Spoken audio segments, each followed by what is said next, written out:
Hello and welcome to episode 4 of View from the Sideline podcast. I'm Chris, and Rich is here as Hi well. everyone. So this week we've got a bit of a special, and Rich is going to go through what we're going to be doing. Yeah, so this week, due to the international break that's still ongoing and no Premier League action, we've actually got a special edition of the podcast for you today, where Chris and I will be discussing our current Premier League 11. So we'll be going through the 1 to 11. We can choose the formation, obviously pick the 11 players, and see if we've got many players that are the same, or see where we differ. So that should cause some debate. We've also got the normal weekly teaser, which Chris will be doing this week. 3 episodes in, and neither of us have got the teaser right so far, so hopefully there'll be a change today. No. The predictions have returned for this week after last week's break, so we'll be going through them towards the end of the podcast. And then lastly, we'll take you through what's coming up in next week's episode with the return of the Premier League matches. So it's my turn this week to do the weekly teaser for Rich. This one, I actually think that you might get this. I'm 60-70% sure that you're going to know this. No but pressure. I'm just going to interrupt. We'll I'm just going to interrupt you, Chris. But live football on tonight. England have just scored. Rashford. England 1, Switzerland 0. I'll keep you posted on the score. Oh, thank you very much. You're welcome. It's like Soccer Saturday. Yeah. Okay, so the weekly teaser this week is: can you name the only player to score in 7 different official club competitions in one season? So that consists of the Premier League, the Champions League, Europa League, Club World Cup, FA Cup, League Cup, and the Community Shield. So one player has scored in all 7. You're a bit optimistic, Chris, to think that I may get that. So it's obviously a Premier League player. Correct. Yeah. So they've scored in all 7 of those competitions in one season. So yeah, and he's the only player ever to do it. Okay, you're gonna have to leave that one with me. We may have to overrun the pod for me to get any chance of getting that one. Okay, so like Rich mentioned at the start of the podcast, this week we are going to do a kind of a special topic with our combined current Premier League 11. So this is obviously any player that's currently playing in the Premier League, and that we feel is rightly the best in that position. So we have also got some submissions from people through Facebook as well, which I'll go through at the end. But we will go through ours now. And I know Rich is really dying to start his first. So we'll start from the back, but we'll say the formation that we each chose first. Yeah, I think what I'm going to say, Chris, is that I haven't based this on any sort of stats, which is very unlike me. You love a stat. I do. I absolutely love a stat. But I've tried to build a team of 11 players, not necessarily the 11 best players in the league, but I've tried to build a team that I think would be pretty much unstoppable. Okay. So what formation did you go for? I've gone for 4-1-3-2. Why did you make it so difficult? I guess my 1 can be classed in the 4, so it could be a traditional 4-4-2, but I'll explain it as we go along. Well, I went for a 4-3-3, which is my favourite formation, and also my favourite formation to play on FIFA as well. If you've gone that formation, you haven't picked the Chelsea 11 then, because that's not the formation they play. Yeah, but I thought we were picking the best 11, so I've literally gone for Chelsea. Good point. Let's move on. So, no, what? All right. So, Right, well, we'll start with goalkeeper first. So I have got a strange feeling that you've not gone for the same one I've gone for, even though this goalkeeper is probably head and shoulders probably better than any other keeper I think in the Premier League. So I think you're probably right. I've gone with David De Gea, purely the fact that he has got one of the best clean sheet records going in the Premier League, and obviously won the Golden Glove last season. Even though you would argue that he probably hasn't even got the best defence in front of him, keeping that many clean sheets, winning the Golden Gloves is quite an achievement. But I've got a feeling you've probably not gone for De Gea. I haven't gone for De Gea. And to anything you say right now is wrong. but I think it's very close. I think with Courtois leaving the Premier League, right, and then Alisson coming in, for example, I don't think they're established enough that you could consider them. And so me just ruling out Alisson, Courtois, you've clearly gone for Hugo Lloris, haven't you? Lloris. I have gone for Lloris, and there's no bias about it at all. But I think there is not much difference between him and De Gea. I think the thing that swung it for me with Lloris is he's just come from a World Cup winning summer. And I think I don't honestly think there's that much difference. I think the fact that De Gea has got Man United's Player of the Year for about the last 3 or 4 years doesn't necessarily mean he's the best keeper. He's playing you could possibly say, an average Manchester United side. Yeah, he's a great keeper, but I think there's a strong argument for Lloris. I haven't got any stats, Chris, for you, so I can't tell you how many clean sheets he's kept. But I can actually tell you, because I preempted that you'd be picking Hugo Lloris, and he has got less clean sheets in the Premier League than Mignolet. Okay. So, but I'm not sure what that means. I can't believe you went with him. It's a team game, isn't it? And I think but Liverpool are terrible with defending. Well, I'm sticking by my guns. I don't have any facts to back this up, but I think he's a quality keeper. I just don't think De Gea makes that many mistakes. You watch him week in, week out. He's prone to a mistake. I think all keepers are. So I don't think that necessarily comes into it. But Lloris is. I'm sticking by got a few in his bag. He's the only Premier League keeper. Is he the only Premier League keeper to win a World Cup?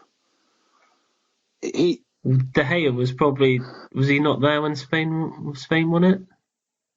Probably young, but no, I'm going to say Casillas was the keeper then. De Gea may have been on the bench. He might have been on the bench. That doesn't count. So you went with I've gone Lloris. with Lloris, and I'm confident with my choice. Okay, well they are both very good keepers, but I personally I think De Gea would walk into any team in the Premier League. Maybe, but never mind. Okay, not so the Spurs team, you pick for. Clearly, in your eyes, yeah. Clearly, in your no Premier League player would get in that Spurs team. So you went for a back four, didn't you? Yeah. So we'll go through that. So we'll start at left back. Who did you pick at left back? I've gone for Benjamin Mendy. For the new. He's not new. He's just out a lot last season. That's a good shout. He's as good as a new signing, and I think that his performances so far this season, he was just the first person that came to mind. I think there's a few other good left backs. I think Luke Shaw, Danny Rose, Ben Davis. I'm just naming Spurs players here. You'll find my bench is like you're missing out the most important one. You haven't said him yet. I know who you've got. You haven't said him. No, but I'm purposely not saying him, Chris, because I know you've got him and I don't want to steal your glory. Okay, so left back, I went with probably what I feel he is probably one of the most improved players at Chelsea I've seen in the last couple of seasons. One of the stars of our slightly disappointing season last season got off to a good start this season, and I have gone for Alonso at left back. I thought you may do. I think at the moment, although you've picked Mendy, I was torn between him and Mendy just because of the fact how Mendy started the season. But I've gone with Alonso because he scores goals as well. He's a goal scoring left wing back. He can hit a free kick. I've seen him score some really, really good free kicks. And like I said, I feel that he is improved. So, and when Chelsea signed him, a lot of people, even Chelsea fans, were saying, "Well, why have they signed him?" You know, he played for Bolton or Sunderland beforehand, and obviously gone to Spain, and then Chelsea had signed him. I think he's a good pick. I don't think there's much between the two, to be honest. But no, for me personally, Mendy just sort of jumped out a bit more. I think I like his power, and I like the way he gets forward and stuff. I know Alonso does the same, but I think that Mendy is as good as a new signing for City this year. And I think he's started off with a flyer this season. So that's why I put him in. At right back, I think we've probably gone for the same one. I went with Walker. Oh, yeah, so did I. I was going to say Kieran Trippier. I thought you might have gone with Trippier, but I think with Walker, I think he's just so consistent. Like he's so good on the ball. He's got great pace. I think he is probably the best right back in Europe. I would not disagree with that. And at all. I think if someone was to come in and buy him now, I think that City would make money on the 50 million that they paid Spurs. I think he's just got everything, and I think he's by far the best right back in the league. There's no doubt about that. And last season, obviously, he adapted well playing at centre back. Obviously, when they moved to 5 at the back and they pushed him into the middle. And then obviously he played for it. Did he play for some England games as well as centre back as well? I think he played right of a free, didn't he? Right of the centre, yeah. So I mean, he's versatile he did well as well. I mean, he's got the odd error in him, but I think that's minimal when you put it compared to what he gives you as a team. Yeah, so I think he is just consistent at that role, and to me he is England's best right back as well. Yeah, completely agree. And you think he's had 7, 8 top seasons now? So yeah, and he's got a lot left in him. So I think we definitely can wholeheartedly agree on that one. Well, that is one that we agree on.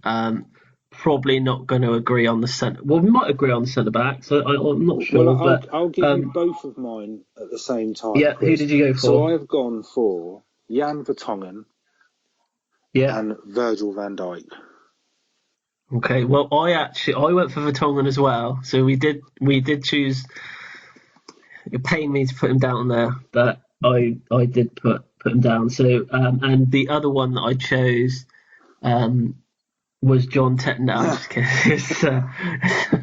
It wouldn't surprise me. Vincent Kompany I went for. The Kompany choice, I just feel that when he plays for Man City, they just look so much better at the back. He just commands the box so well, wins pretty much everything in the air, and he's for me he's probably one of the best defenders that we've had in the Premier League. I wouldn't disagree with you, but the thing that made me not put Kompany in is his injury record. That was a slight thing. Yeah, he is absolutely one of the best defenders in the league, but it's how often he doesn't play that sticks with you more. If you talk about Kompany at the moment, your immediate thought is he injured? Is he actually playing? Is he in the squad? Where is he at the moment? The reason I went for Van Dijk, and I'll be honest with you, when Liverpool signed him, I thought that the transfer fee was ridiculous. I thought they were paying well over the odds for him, but I don't even think that part of Liverpool's problem was necessarily the goalkeeper. Yeah, if they had a world-class goalie, obviously that would improve them massively. But it was just their back four was a bit all over the place. And I think that Van Dijk has almost made that defence so much more solid. And I didn't expect him to. I didn't expect him to really be a success at Liverpool, to be honest. But I think he's probably one of the main reasons that they've become as good as they are. So that's why I put him in. Yeah. Just also on the company thing, I've seen that apparently in every three games he's played for City, they've kept a clean sheet. Yeah, but to be fair, City keep a lot of clean sheets. So we both went for Vertonghen. You obviously know him probably a lot better than what I do. But I think so. He's been at Tottenham for 6 seasons. Yeah, I think it was 6 years ago we bought him. But he's just... And I would say he is probably one of the best signings that you probably made. He's so consistent. He very rarely has a bad game. And I think when Alderweireld is fit and when he's playing, I think as a centre, I would say that they're probably the best centre-back pairing in the league. Over the last couple of years, when they've played together, they've been absolutely brilliant. I just think he's the old Mr. Reliable, I think, for Spurs. And you think for players, the other players that you've got, like Sanchez, who's come in for you at centre-back, for him to be learning off someone like Vertonghen is only going to help his game in the long run. Sanchez is a great defender. You can't really judge him too much. It's only his second season, but I think, like you say, learning and playing alongside Vertonghen is only going to help him. And he's one player that I hope Spurs never sell. And he doesn't really make many mistakes. I know he's had like an occasional mistake, but he's not. It's not like when Tottenham conceded a goal, it's like always, where was Vertonghen? What was Vertonghen doing? Why didn't Vertonghen go for the tackle? It's normally the other players that are to blame. I think he's a bit of a no-brainer to put in your top 11, to be honest. Yeah, so that was the centre-back. I have just got a special mention for the centre-backs, and that was he is a Chelsea player, and that was Azpilicueta. I did want to put him in, just purely because of the fact that I think he's probably one of Chelsea's best players. Damage the reputation of this podcast by even insinuating that he would be. You chose Hugo Lloris in Cup. He's won World Cup. He thought. So you've chosen 4 in midfield, haven't you? Yeah, well, I've kind of gone for a defensive midfielder. So can we both agree that your defensive midfielder? I've got a midfielder who's also a defensive-minded midfielder. Does it begin with a K? It does. I think we've probably got Kane. So I would have him sat in front of the back four. Because the rest of my midfield is quite attacking, but I don't think we need to spend too long on him. Really, he's just a machine. Just what he does for Leicester and then now at Chelsea. He's like a brick wall, but he's so small. I actually love him. Player. I actually think I love him. I don't know why. He's just got such an infectious personality as well. Like he's on Twitter and everything now, and you see how humble he is. Like, did you see the thing with the World Cup the other day? Like when they were presenting the World Cup, like everybody loves him. Rightly so. I think he's Claude Makelele like, but I think he's better. He's better. I think he is one of the best players in the league without a shadow of a doubt. And we have to thank Leicester for him to being in the Premier League, really, because they were the ones that signed him, and Chelsea obviously bought them off him. But you think how much Chelsea paid for him, like 30, 35 mil. That is He'd an be worth actual double that steal. now at least. It's unbelievable. Like Double. for him, he gives 110% every game he plays.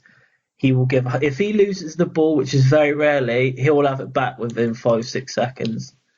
There's, his passing can be a bit off sometimes, but he's got such an engine in him. He can run from box to box. He's the best. He's the best in the league in that sort of position by a mile. And the interceptions that he's made. I've seen a stat here that he's got the most interceptions in the Premier League for the last 4 seasons. He almost softens the blow a little bit of Chelsea selling Matic to United. I'm not bothered about. I honestly wasn't bothered about him going to Man United. I think at the time there was a lot of talk about it, and they would miss him and him going to a rival, etc. But I think when you've got Kante in your team, I don't think you miss him at all. Such a good player. I honestly hope he doesn't leave Chelsea. I don't think he will. Mm. Do you want me to give you my other 3 midfielders, or do you want to go from position by position? Well, just to go through them one by one, just because I've got 3 attacking players as well. So, Kante is obviously he's in the team because he's an amazing player, but I've also got him in my 11 because it's quite forward thinking. So I need that defensive barrier. Who's your next midfielder? I've put in the centre of midfield. Now this was literally a toss of a coin, this one, but I've gone with David Silva, and I went for David Silva over De Bruyne. Okay, so I've also gone for David Silva as well. I didn't think you would have. No, David Silva, probably one of my favourite players to watch. He plays football like the ball is attached to his foot. He is just an absolutely beautiful footballer to watch. He's got so much skill, so much composure. He can spot passes that no one else can see. I was about to say that his passing range is just incredible. Like some of the stuff that he sees that other players can't see, it's just phenomenal. Like I said, like he is he's just so good to watch. You just can't keep your eyes off him when he's playing football. I'm surprised you picked him. Because with Kevin De Bruyne, I love him as well. I think he's such a good footballer, but I think watching Silva is just something else. He is so good to watch. He makes that team tick. I have actually picked De Bruyne. De Bruyne is another one of my centre midfielders. Is he? Yeah, he is. So I went. So my 3 midfield was Kante, De Bruyne, and David Silva. De Bruyne is he is the one that got away from me. the one Chelsea player in the last 10 years that if they had a chance to go back and re-sign one of the players, he would be that player. Yeah, I'm surprised they let him go, to be honest. For such little money as well, it's unbelievable. But the way he can make things happen in midfield, again, his passing is just so good. He's got goals in him. He's got a bit of pace as well. You know, I would have him back at Chelsea any day of the week. Any team would have any him, day to of the be week. Honest. Like some of the goals he scores as well is just unbelievable. I'm not going to disagree with that. I'm not going to disagree with him, but because of the formation I went for Silva over him in the centre of mid. So I've got 2 more midfielders. So one of them is Mo Salah, and I don't think you need much explanation for that, really. His season last year was just unbelievable, but surely he's another one that, as a Chelsea fan, you wish you hadn't sold. So they're all coming back to haunt you. I have picked Salah as well, but as one of my forward 3. he was one player, and I will say that I will hold my hands up now, and I will say when Liverpool signed him, I said to numerous people that he would be garbage. He would be a waste of space. He wouldn't score goals. But do you not think did he yeah, but prove me I wrong? think when you actually look at his stats from last year at Roma, Yeah, 2 years ago at Roma before Liverpool bought him. yeah, Now, I follow Italian football. I wouldn't say I watch a lot of it, but his goals and assists were unbelievable. But I kind yeah. of think he almost went under the radar a little bit, and because he didn't really do a lot when he was at Chelsea. Well, I this is the kind of problem. When he was at but what Chelsea, Liverpool did is Liverpool bought the Salah from Roma. They didn't buy the Salah from Chelsea, and he was doing well at Roma, and that's why mm, I don't think anyone expected him to do what he did last year. I don't think. he just didn't get the game time at Chelsea. That was the problem. He was contending against Willian and Hazard, and at the time, that it was hard to get him in the team. Yeah, but I even think even if he doesn't have as good a season this year as he did last year, Who teams are cares? gonna teams will put two men on him. They'll sort of pay a lot of attention to him, which will free up other people. Yeah, so he I went with Salah as my third his midfielder. his season last year, it was just unbelievable. Wasn't it? It was just goal after goal after Oh, goal. Just didn't it was stop. freakily good. It was. I wouldn't have thought many people had him in their fantasy team, but I bet they were putting him in halfway through the season. Yeah, I bet they were. But what they totally proved me wrong. Totally. Fair play to Liverpool for signing Brilliant him. player. But I had him as one of my front three. So you've got another midfielder, Yeah, haven't so you? I've gone for Hazard, or Hazard, I should say. Yeah. Again, he's just one of those players that you would pay to watch. His ability, his strength, his speed. He's scary. And I was actually really surprised that when Ronaldo left Madrid, that they didn't break the bank to get him. I really thought he would go to Madrid, and I thought He just he would. wanted to stay at Chelsea, mate. Why wouldn't you? Well, exactly. I mean, it's a no-brainer. Well, But in all seriousness, obviously, I thought he'd be the next Galactico to go to Madrid. I thought he yeah, was the one with Bale and the players they've already got there that would properly challenge Barca. Because if you think of Ronaldo, just think of how many goals Madrid have lost in Ronaldo going, and I just thought he would be yeah. the perfect replacement. But he is by far one of the best players in the Premier League. He's the one when teams play Chelsea, he's the one they're worried about. Well, I did pick him as obviously I picked him. There's no doubt I was not going to pick him as one of my front three as well on the left. For me, he's probably technically one of the best players in the Premier League, if not the best. The things that he can do to change a game is just in one quick, sharp movement. He can be gone past two players without them even really realising that he's gone. I'd say he's probably in the top five in the world, and I think that a lot of people would probably disagree with me, but if he was at Real Madrid or Barcelona now, and I said that he was in the top five in the world, they probably wouldn't disagree with me. But because he's at Chelsea, I don't know, but they he had a really good World Cup as well. I don't think it's the case where yeah people all around the world don't necessarily know who he is. But I would say a lot of people would put him up there. If you take out Messi and Ronaldo, there's probably 5 or 6 players that you would say are in the next crop of like world class players behind those two, and yeah. Hazard's definitely in it. But week in week out, when Chelsea are on a good run at the moment, winning these games, a lot of the chances and goals are created by him, and it would worry me, obviously, him leaving Chelsea. I think that would leave a massive gap, because I don't feel that Chelsea would be able to sign anyone of that quality to cover.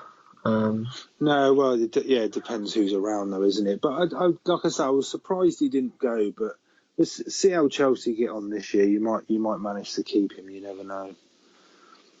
Hopefully, well, I think him staying, I think this year, might have just been, I'll stay this year and look to go next season. I think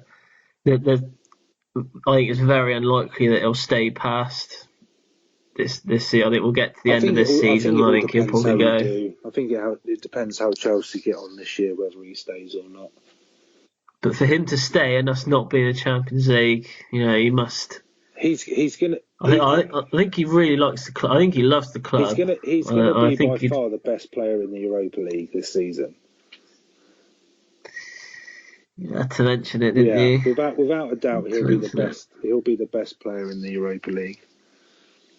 And until Harry Kane gets there, no doubt. Comes next February. Yeah, maybe. Yeah, I can't set that one up.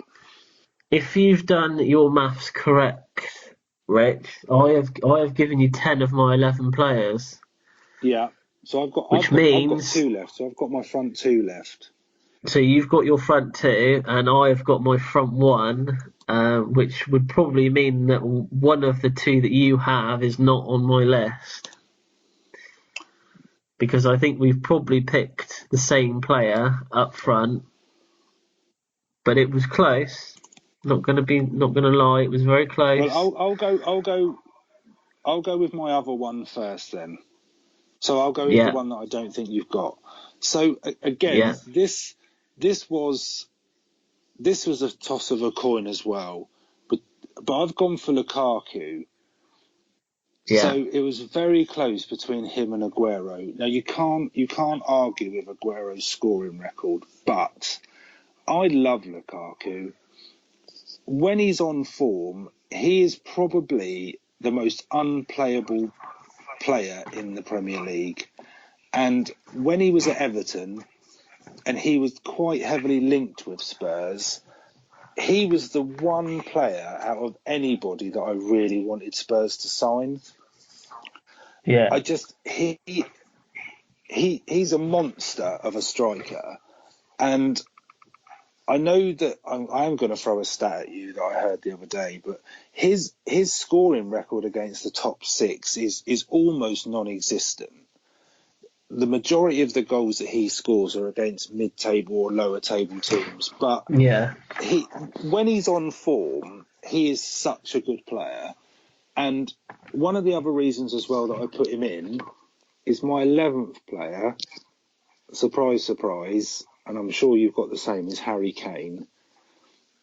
I think if you had a front 2... I'm going to stop you there. Is it not Harry Kane? If it's not Harry Kane, then this podcast is over. No. So it was close between the 3 of them. So I had Kane, Lukaku, and Aguero down. Don't you dare say Morata. If you put Morata in this team... No, it's close between Kane, Lukaku, and Aguero. Right, okay. And I went for Aguero. Just because the fit of the team that I had chosen, I feel that he would be best. I'm not saying Kane isn't a good striker. This isn't me. That surprises me. I thought you would have gone for Kane. But like I say, you can't really argue with Aguero. No. Really, you'd have to put up a really good argument to say why you wouldn't have him in. I know I haven't put him in, but for me, Lukaku and Kane as a front 2 would be scary. It would be powerful, wouldn't it? Scarily good. But it's Kane over Aguero for me, and I know Aguero scores a lot of goals, but Kane's record over the last 2 or 3 seasons is almost untouchable. I'm not going to lie with you there. I think you're having second thoughts, Chris. I'm not having second thoughts. Really the reason I went for Aguero was it's the amount of goals he scores, the different way he can score goals. He scores from so many different ways. What, with his left with foot, his right foot, header? Well, left foot and right foot. And I feel when he's playing up front, Man City are a lot more dangerous than what they are when he. I feel when Kane's not in the Tottenham team, I think they can cover without him, and they proved that when he was injured. I don't think Man City have that. I'm going to disagree with you there, Chris. For the sake of an opinion, if Kane doesn't play for Spurs, they don't look the same team. If Aguero doesn't play for City, they've got goals from the other 9 outfield players. I think City are a completely different team to Spurs without Kane. As a Spurs fan, if Kane's not playing, you worry sometimes where the goals are going to come from. Yeah, you're right, but I don't know what it is about Aguero. Like, I remember when a couple of seasons ago when Chelsea were linked to sign him, I was so excited. Where on earth would that rumour come from? Did you not hear that? No. I think you probably tweeted it out and sort of bought into your own story that Aguero would go to Chelsea. But we settled with Morata in the end, which I was quite happy about. That was the right decision. That was the right decision to make. So you went with Kane and Lukaku. Yeah. I don't imagine all 3 of them up front. Yeah, that would cost a lot of money, an awful lot of money. But I'm surprised. I don't think our teams were that far apart. I thought they would have been. So we had. I actually took notes. We had Salah, Vertonghen, Walker, Kante, Silva, and Hazard. So over half the team, we had the same. Yes, it wasn't too bad. I did do a little special mentions for other players that I wanted to put in, but just didn't have room for them. So Azpilicueta was one of them. Kane and Lukaku were another one, and Dele Alli as well. Yeah, Dele Alli's a good shout. I'm surprised you didn't go for Eriksen. Yeah, Eriksen crossed my mind, but I thought that the way I wanted my team to be, if it was Eriksen or David Silva, I think as much as I love Eriksen, I think there was only one winner there.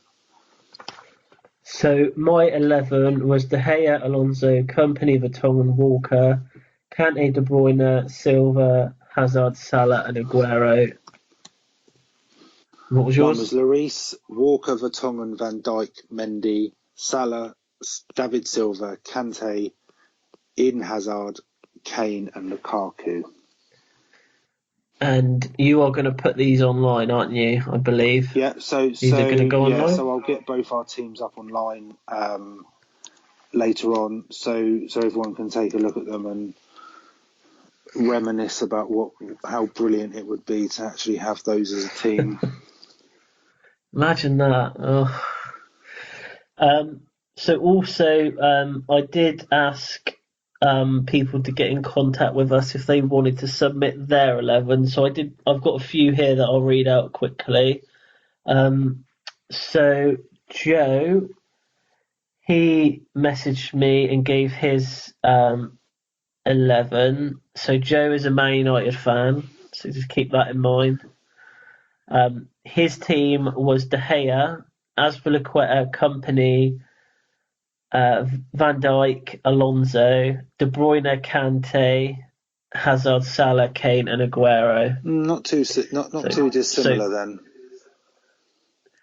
Am I the only one who put Lloris in goal? Yes, you are. Wow. Sean on Facebook and said he would pick De Gea, Robertson, which interesting, yeah, that's a good shout.